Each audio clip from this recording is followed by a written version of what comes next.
Cette chaîne est soutenue par Parkedge, la passion des jeux pour tous. Bonjour à tous et bienvenue sur Diwigo.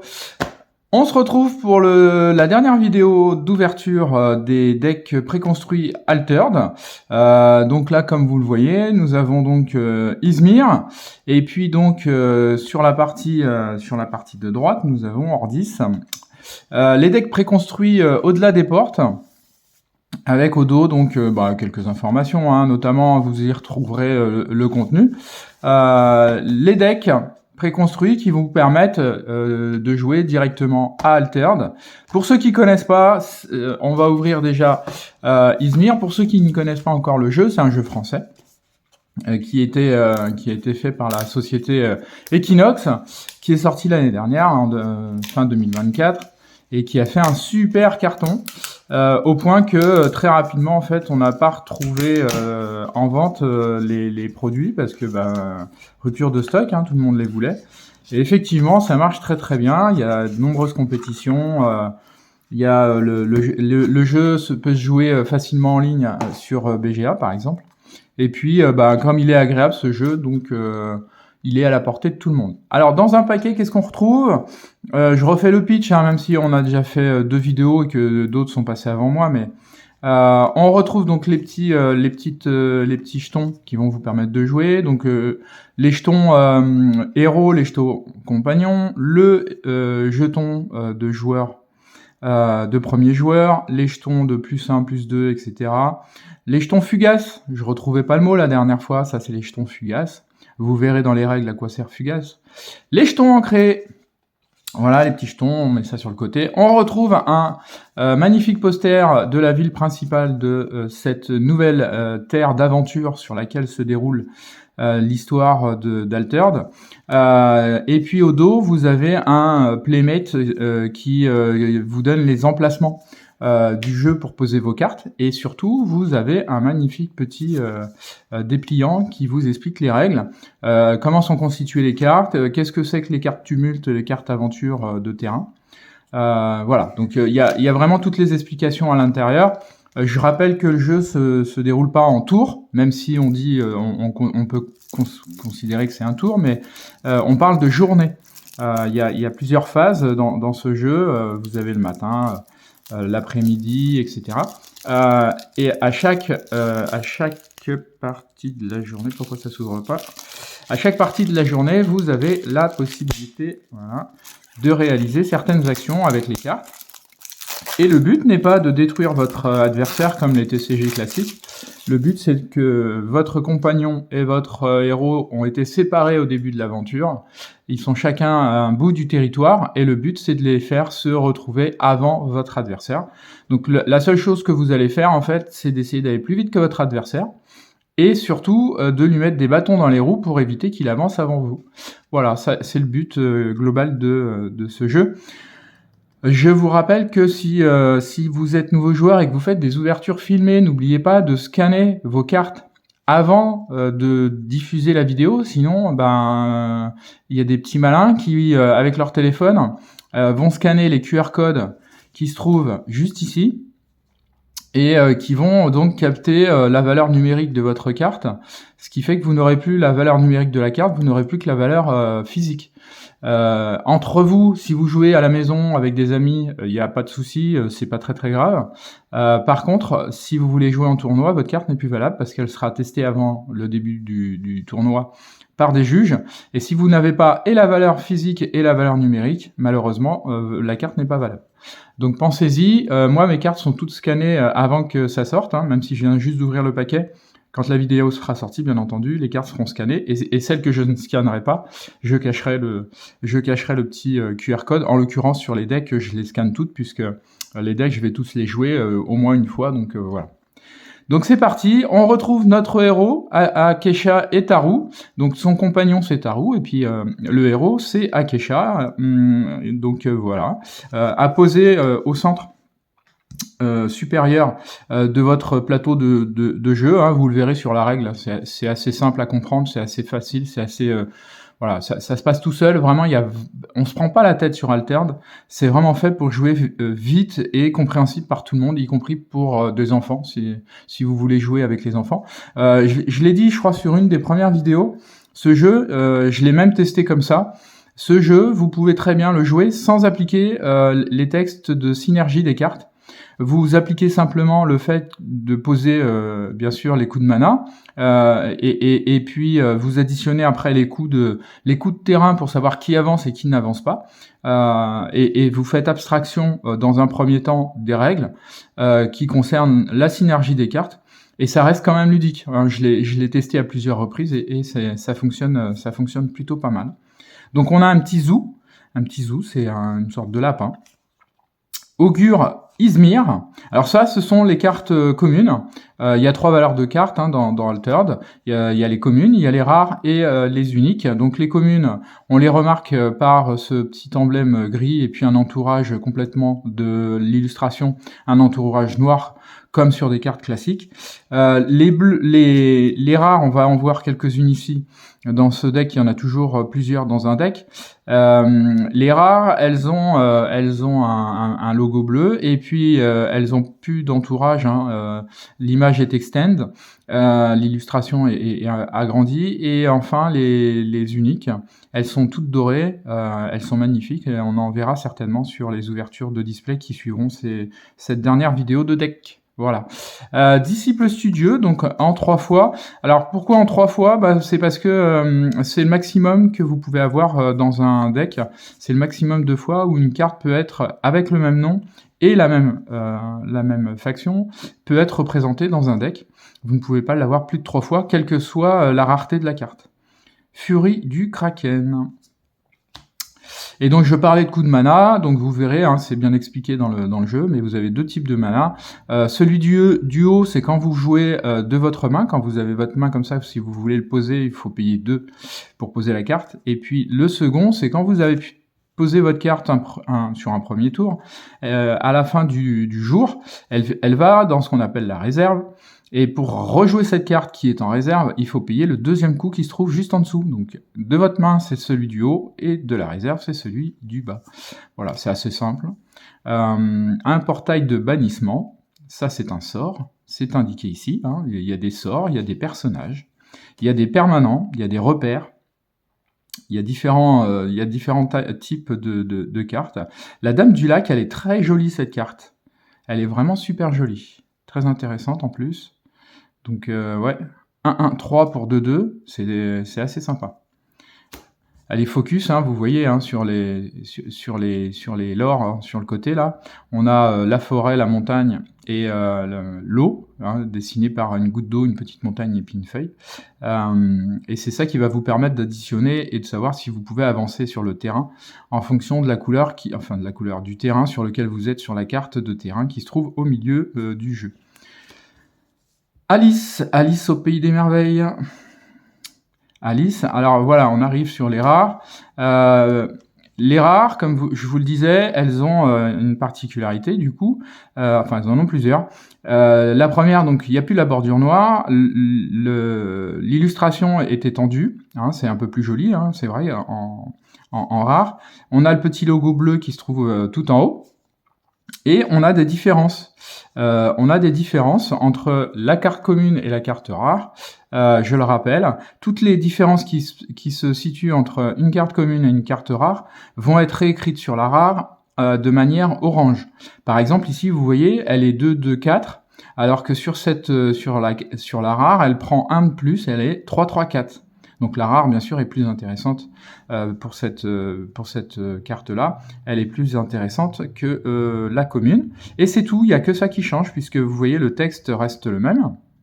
Et l'artwork reste pratiquement le même. Il y a quelques différences. Vous pouvez jouer au jeu des 7 différences. Et vous pouvez essayer de retrouver quelles sont les différences dans les deux images. Il y en a déjà au moins 2 qu'on peut repérer facilement. Vous avez un halo ici qui passe devant alors que là il n'y est pas. Et puis vous avez une jolie petite rose dans la chevelure de la demoiselle Alice qui n'y est pas ici. Voilà.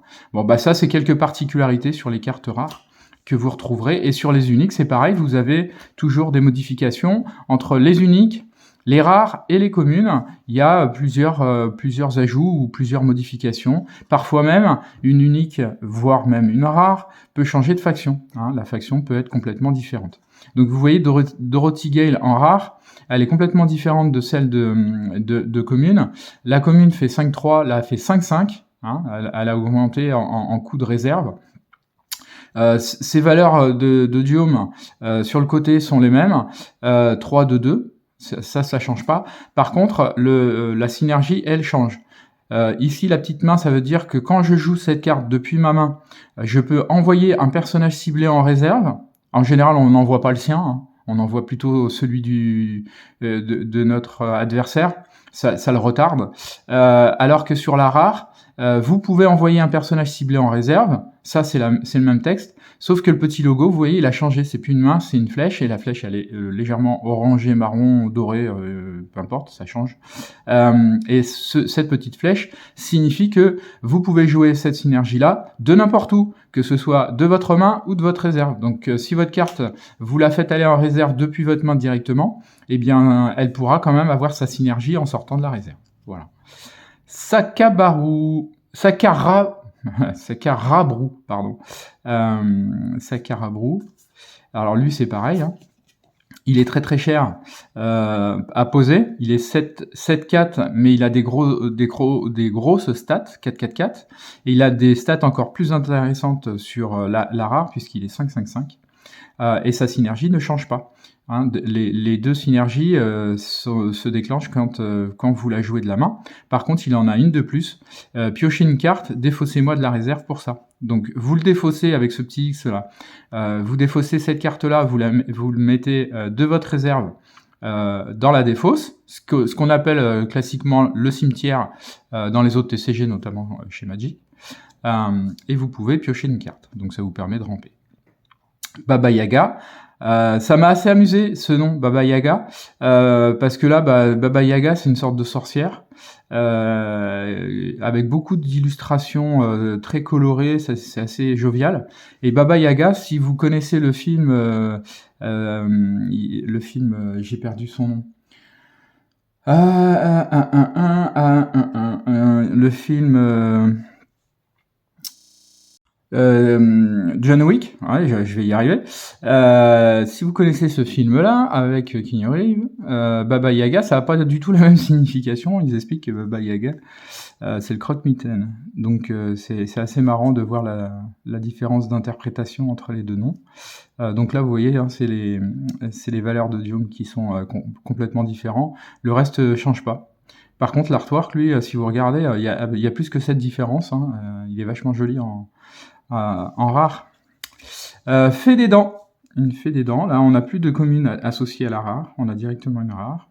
Hein. Alors, en plus, vous l'avez en bas.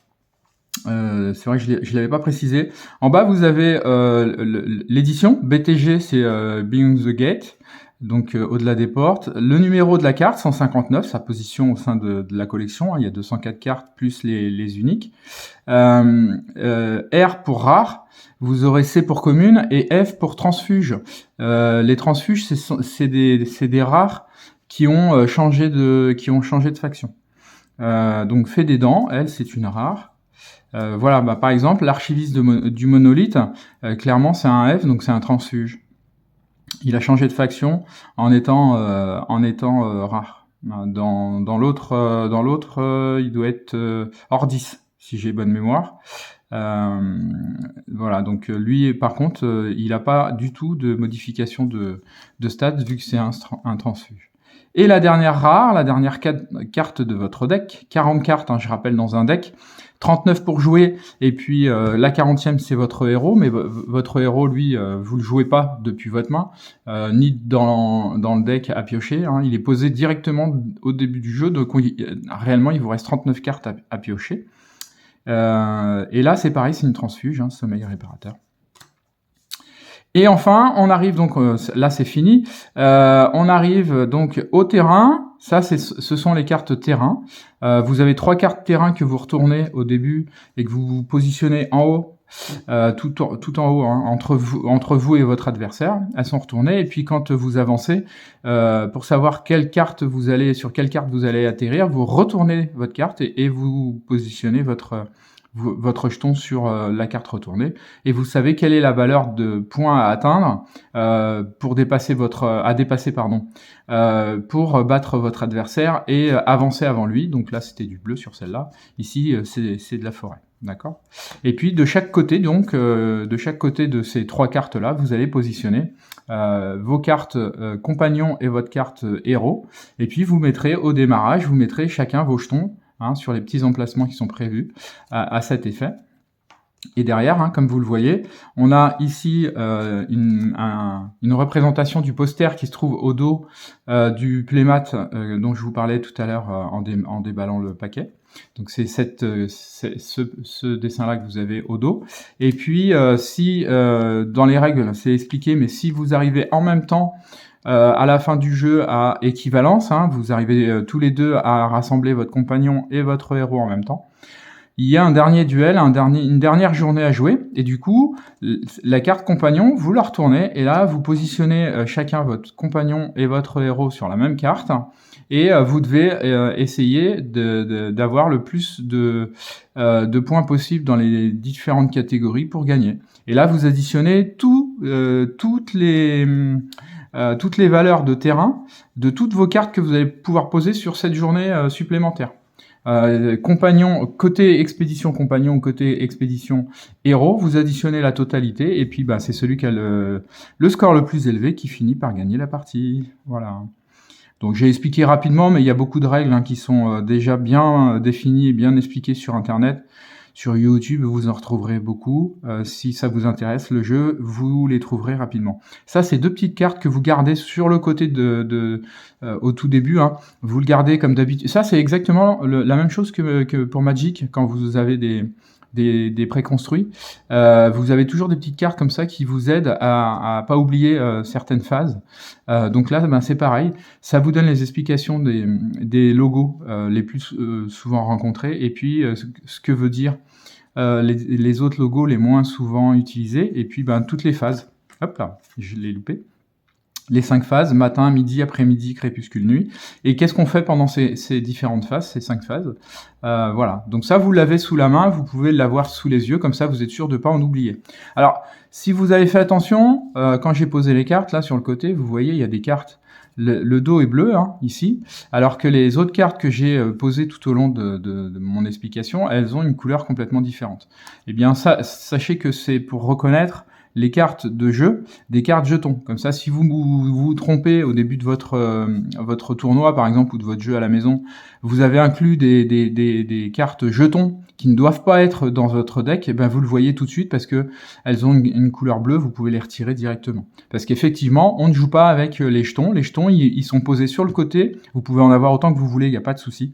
Et en fait, les jetons vont arriver en jeu en fonction de soit votre héros, qui vous dira à midi, dans l'après-midi, le soir, peu importe, créez un jeton X, vous prendrez votre jeton et vous le poserez directement en jeu dans l'expédition, soit celle qui est imposée, soit celle que vous choisissez vous. Et ces jetons, on en retrouve un certain nombre à la fin de chaque deck préconstruit. Ici, on a un mot, par exemple. On a une recrue d'Ordis pour jouer dans Ordis. On a un Scarabot pour jouer dans Axiom. Et puis, on a un Bouddha pour jouer dans Bravos, donc la couleur rouge.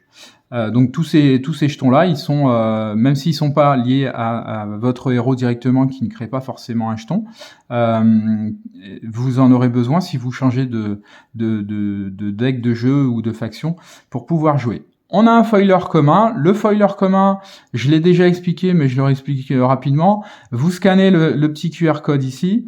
Vous aurez dans votre application, parce que le jeu, il y a une application qui vous permet de scanner la totalité des cartes que vous détenez avec le petit QR code. Et comme ça, c'est un code unique et les cartes vous appartiennent, elles sont à vous. Vous scannez votre foiler. Là, c'est un foiler pour carte commune. Si vous avez une commune qui vous plaît beaucoup et que vous aimeriez avoir, par exemple celle-ci en foil, vous associez une fois que vous les avez scannés toutes les deux, vous les associez sur l'application, et une fois qu'elles sont associées, vous pourrez faire, c'est pas encore en place mais ça va venir, vous pourrez faire réimprimer cette carte-là en foil pour une somme très modique, hein, Equinox prévoit aux alentours d'€1. Vous pourrez faire imprimer votre carte en foil. Donc il y aura des foilers communs, hein, comme celui-là. Sur les autres ouvertures, si vous les avez vues, si vous les avez pas encore vues, je suis sûr que vous irez les voir. Vous avez des rares et surtout vous avez des uniques qui vous permettront, au même titre que les rares ou les communes, que vos uniques soient imprimés en foil. Voilà pour le premier Izmir. On fait rapidement parce que on va pas s'attarder non plus. Il y a que le deck de différents à l'intérieur. On va faire rapidement Ordis. Ordis, c'est un des decks les plus... alors peut-être un peu plus compliqué à jouer parce qu'il y a des choses à faire dans la construction de votre deck pour qu'il tourne bien. Par contre, bon, celui-là, il tourne tout seul, hein, puisqu'il est déjà préconstruit, c'est le but, hein, ils vous construisent un deck qui tourne tout seul. Par contre, il est extrêmement fort. Avec les cartes Ordis sont assez intéressantes, et elles ont une très très bonne puissance. Donc toujours pareil, le petit fascicule de jeu, le petit playmat avec l'artwork qu'on a vu tout à l'heure. Voilà, je vais essayer de le déplier un petit peu. On l'a vu sur la carte, hein, on a la totalité de la ville qui est représentée ici. Hop, je replie ça correctement. Et puis donc notre deck qui se trouve ici. Hop, on l'ouvre rapidement.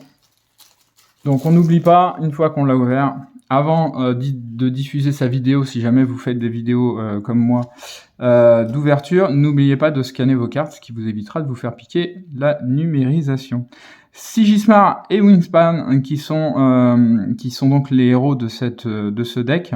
Et vous voyez, tout à l'heure je vous parlais des jetons. À midi, créez un jeton soldat 1-1 dans votre expédition héros. Donc systématiquement, tous les midis, votre héros vous permet de créer gratuitement un jeton 1-1-1 qui viendra se positionner dans votre expédition héros. Donc ça c'est gratuit, bim, ça pose et vous avez déjà un jeton 1-1-1 dans votre expédition tous les midis. Donc ça vous permet quand même, c'est assez fort parce que ça vous permet d'avoir une carte 1-1-1 déjà posée et ensuite vous pouvez la monter, vous pouvez faire tout un tas de synergies avec les autres cartes.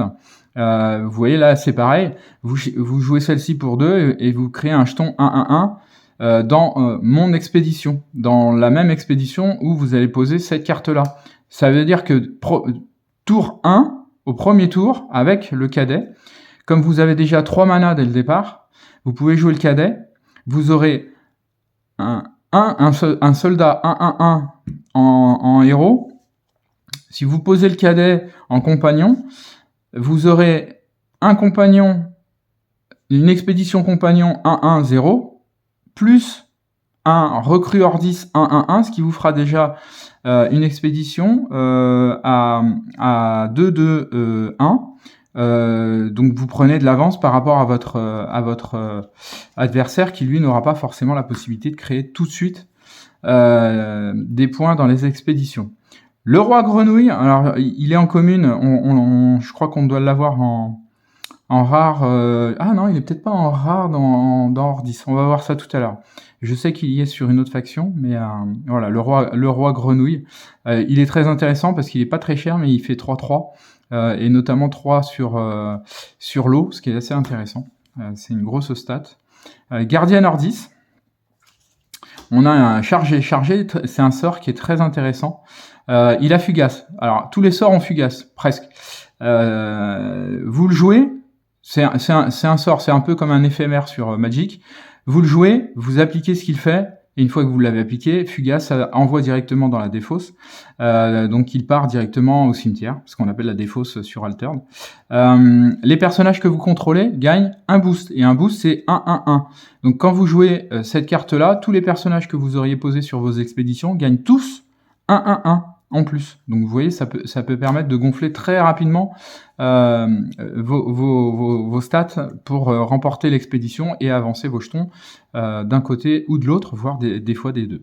Un saut adhésif, si vous avez la chance d'avoir plus de points que votre adversaire sur au moins des trois terrains. Là, on a, tout à l'heure, je parlais des repères, hein, c'est un permanent. Le repère, il se positionne à peu près par ici, sur votre playmat, hein, vous avez l'espace repère ici, vous pouvez en poser 2.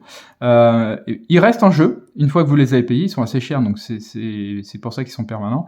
Par contre, l'avantage, c'est que une fois qu'ils sont payés, à chaque fois, vous pouvez, chaque jour, vous pouvez faire son action.